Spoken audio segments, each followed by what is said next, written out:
Because this carrier's been on and off all day.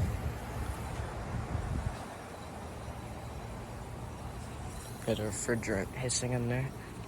And that Lennox down there is on. It's very loud.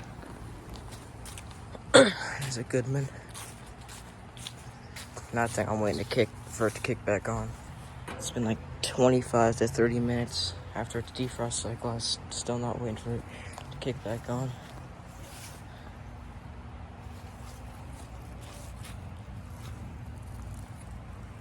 Goodman. It's kind of a weird install, but you know, I guess the techs know more than me. This Goodman actually has a sound blanket too. Has a rotary and a sound blanket, which is interesting.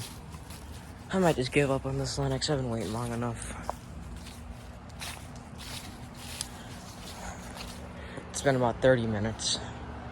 Like, I heard the reversing valve, and yeah, I don't know. Just waiting for it to kick back on.